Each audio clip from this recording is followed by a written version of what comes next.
We threw out ladies getting the gifts, guys, these are your ideas. You do have some masculine things on here. You have bracelets, and what I noticed, these little tokens, I'm calling a ball marker while you're out on the golf course. Funny, that's been requested lately. Really? So I think I need to make a collection of ball markers. And we can get whatever we want on them, or they all have certain sayings? What does this say? This one says, I love you with all my heart. So it's been a great gift to give to boyfriends. And on the back or it says, you are my everything. Yes, it does. And you should make a birdie here. That's what it I could do that for you, too. Well, that is one thing. Well, Peter, not a bad winter day out there, but I have a feeling all of our pretty white snow is once again going to be turning to gray and mush. And that's what we were hinting at, that we get temperatures briefly back up above 40. You know, late last night, I was making chicken noodle soup at like midnight. I took the trash out. Are you sick like everybody else? No, Is that why I you need just, the soup? It's kind of the day before trash, and you know how you make a mess in the kitchen. You want to just get that out of there. All right, thank you, Peter. There are big changes, though, coming to the Battle Creek Air National Guard Base as the Air Force wants to shift the focus there to drones. The changes would take place in the 2013 fiscal year and would have pilots in Battle Creek remotely flying unmanned drones on reconnaissance and strike missions. The base was planning on receiving a fleet of new cargo aircraft, but that was changed in a cost-cutting move. Selfridge Air National Guard Base in the Detroit area also undergoing changes, moving from A-10 aircraft to a focus on refueling. And those A-10s, you may remember, were previously based in Battle Creek. How this will all affect staffing at the bases won't be known until spring. About $70,000 worth of heroin, crack, and powdered cocaine was seized in raids at 3 locations in the city of Kalamazoo on Thursday. 2 homes and 1 business were raided by the Kalamazoo Valley Enforcement Team and Kalamazoo Public Safety. 2 men, both 38 years old, were arrested. The pair are now facing various drug and weapons charges. And at one of the locations, a pit bull charged an officer who fired and hit the animal. The dog has been taken by animal control. The investigation is ongoing. If you have any information on this case or other illegal activity involving guns or drugs, call the Kalamazoo Valley Enforcement Team or Silent Observer at 269-343-2100.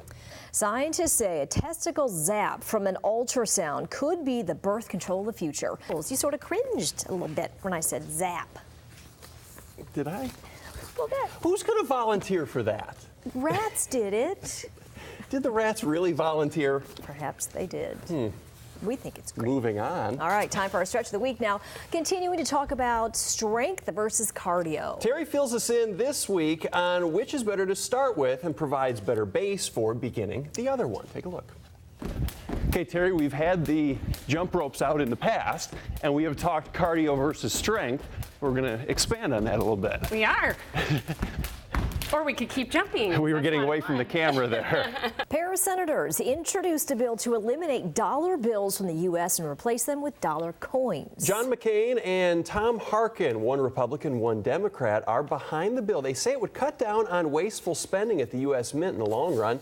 Some say the bills wear out too fast and have to be replaced more often than coins would. That change could save the government more than $5 billion over 30 years. However, most Americans are against carrying more change. There are currently more than $1 billion coins going unused in government vaults. What do you think about this? We've seen it since the Susan B. Anthony back in 79 or 80. It didn't work then. There's so much change in the bottom of my purse right now. Well, they're heavy. Yeah. You can get $10 or $20 bills and put them in your pocket. You can't carry that many coins. All right, well, you're going to be jingling all the way wherever like Kevin you go. Craig, he jingles his change in his pocket constantly. I mean, I haven't noticed or anything. All right, that's our hot topic of the day today. We want to know if you think dollar coins should replace dollar bills. On Facebook, Johnny McLean says, I sure wouldn't want to be walking around with $100 in $1 coins in my pocket, so no, the bills are better. Big spender, huh? Johnny. Brianna Lander says, I don't think they should because people hate change. Sometimes cashiers get quarters mixed up with the dollar coins, so it's best they just stick to bills. Janice Dewey says, yes, coins are more durable and last longer than paper money, but no one wants to tote around huge amounts of coins.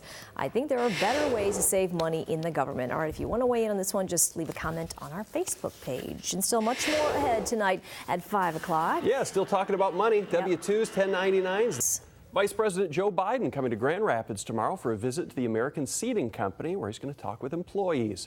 Vice President plans to highlight the need to keep manufacturing jobs in the U.S. by eliminating incentives that take jobs overseas and offering tax credits to businesses that create jobs here. Vice President Biden is scheduled to speak at 11 tomorrow morning, and employees and their families are invited. The White House may have some guests there as well, but the event is not open to the public. We will be streaming the Vice President's visit live on our website starting at 10:45. Just head to fox17online.com. A Mecosta County woman found guilty of producing child pornography has been sentenced to 30 years in prison.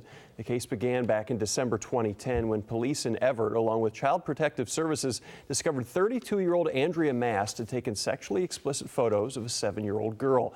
Investigators say Mast then emailed those pictures to a man named Timothy Sims in November of that year. She was arrested later that month and has been in jail ever since. Authorities then learned that Mast had previously taken pictures of the girl in 2006. Last May, she was convicted and sentenced to 7 years and 11 months to 20 years in prison for that incident. The 30 years she received today in federal court for her conduct in 2010 will run in conjunction with the state sentence. Once out of jail, Mast will serve the rest of her life under supervised release. City of Coopersville remains on a boil water alert and should have test results back tomorrow morning after some problems with the water supply over the weekend. On Sunday night, a valve failed to open, causing pressure in 2 water towers to drop. That creates potential for bacteria to form. The head of the city's water and sewer system says a computer glitch at the booster station in Allendale is to blame.